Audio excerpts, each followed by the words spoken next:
Hey guys, this is Dave with Audio In, and I just recently did an unboxing and first impressions of this, the Cvj Bidong. And at first listen, there were a couple of things I noted. First being that I thought it sounded a little unnatural because of some recession that was going on in the mid-range. But then on the positive side, despite some bass bleed, I did feel the bass was quite engaging and generally good as far as dynamics and slam. But for the last few days, I've spent a lot more time running through more test tracks and doing lots of side-by-side comparisons, and I feel like I have a much clearer understanding of how I feel about this IEM and also kind of where I think it stands in terms of the competition. Now, since I've already done the unboxing, I'm going to skip straight to the specifications and design, and then we'll dive into the sound. We have a lot to talk about, so let's get started.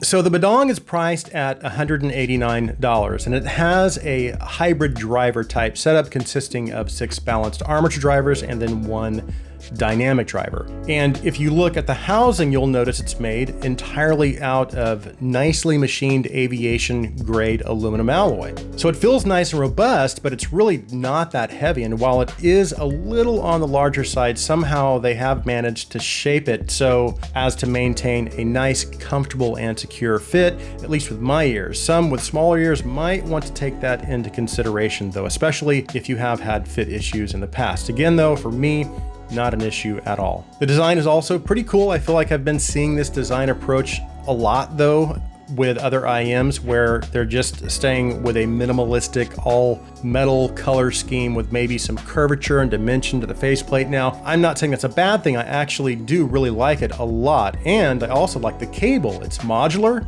which is always a good thing, but it's also very manageable. It's built well, and they've also brought a little bit of gold color into the design as well, which I feel plays nicely off of the matte silver IEM shell. I also like the case. I like the protective attributes and the design. However, it is just a little bit heavy. I do think it is a functional case though, as far as easily being able to store and again, it offering protection for the IEMs. Okay, let's move on to the sound.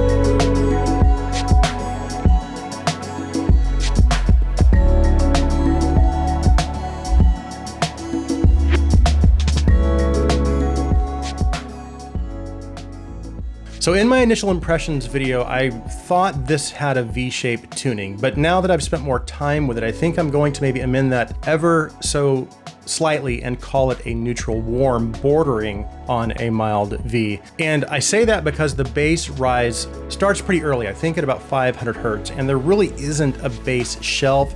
It just kind of has a continuous rise from that point all the way into the sub bass. But because of the way they tuned the bottom half, it gives the bass and mid bass presence a little more intensity. But as you come out of the mid bass and low mids, you only have a small section that's actually level between about 500 and 800 hertz, and then it starts to rise right away into the upper mids. And I think that may have been where I was picking up on that unnaturalness I was talking about again in the first impressions video. But again, as I listened to more tracks and did more comparisons, I realized that issue wasn't as prevalent as I thought it would be, and because of the way they approach the tuning of the upper mids, it does seem to help keep most instruments and vocals that land there from sounding too unnatural. But generally, the upper half sounds pretty correct, but then the bottom half, again, it has some extra bass and mid-bass quantity or intensity that, while the presentation as a whole could be considered neutral, it's definitely introducing that fun factor into the equation. Now, speaking of bass, we've already determined that it has a lot, but I don't think it's really necessarily throwing it out of balance, at least not to the point of causing any concern. I think we have enough upper, mid, and treble energy to kind of keep the bass in check. As for bass dynamics and slam, it's very good. As a matter of fact, that was one of the things I picked up on right away, and now that I've had a chance to test more by bass tracks, I have to say, despite it maybe lacking a little in terms of control, it more than makes up for that with its engaging qualities and just that little extra bit of fun that it introduces. And it also has good extension as well. So the sub bass frequencies are represented quite nicely. So we've got that extra mid bass. It also brings a nice sense of heft and richness to some instruments and male vocals, which gives the Bidong a slightly weightier and fuller presentation on the whole. So not the cleanest bass presentation, but it's still clean enough, and it does almost everything else right with this type of bass tuning. And then moving into the mids, again, there is a little bit of bass bleeding to the mids, which does affect low mid detail, but it's pretty minimal, and it does start to clear up as you move further up into the upper mids. But what's nice is because of the way they approach the tuning of the upper mids, or that ear gain region of the Bidong, it does a really good job of keeping instruments and vocals pretty natural for the most part, despite that little dip before the rise into the upper mids. And it also has pretty good upper mid-range detail as well. And it also gives you enough upper mid-range energy, again, to keep everything in balance and to keep that extra bass in check. And now moving into the treble, this is kind of another area where I noticed something that maybe sounded a little bit off. Not that there's anything wrong necessarily, because it does sound natural for the most part, but I feel like I'm missing some upper treble. I'm getting some air and some shimmer, but I feel like I'm getting a little more from my other benchmark IEMs for this price point, like the Origin Performer 5 and even the Pula PA02. And I also feel like that's affecting the Bidong's micro detail as well. But going back to the timbre, like I said, it's natural sounding for the most part, but I think I might be picking up on some BA timbre, which I noticed on a couple of tracks off of the Random Access Memories album by Daft Punk. But as far as the treble detail, I do feel like the treble detail overall is good for the price, but it still falls a little bit short, again, of some of the competition, and I will get into comparisons in a moment. But before we do that, let's quickly talk about its technical performance. So we know the detail is good for the price, but there is better out there. It does, however, have quite a wide soundstage for an IEM, and it also has pretty good positional cues as far as the imaging and good layering as well. So the Bidong is quite competent in those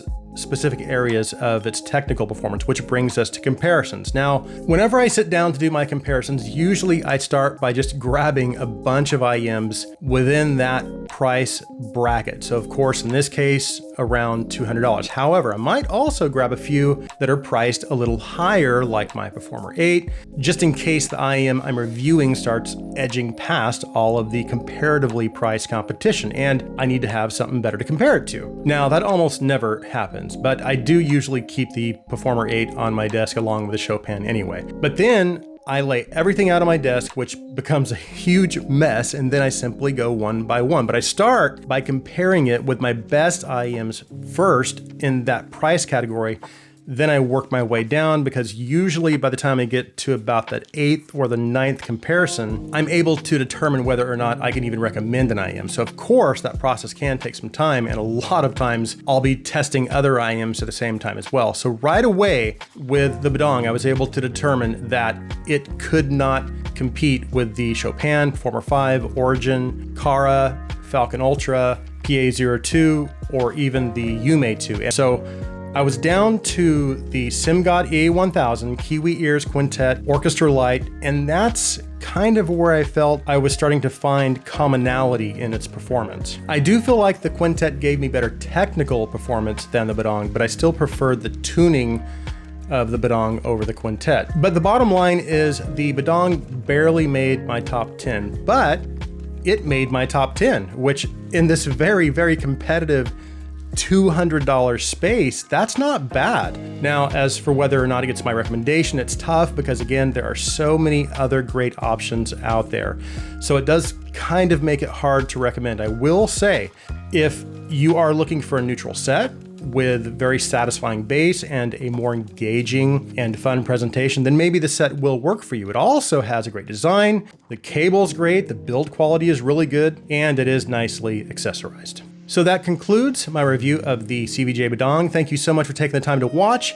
If you like my content, please take a second and hit that subscribe button. Also, if you would please like this video, please share this video.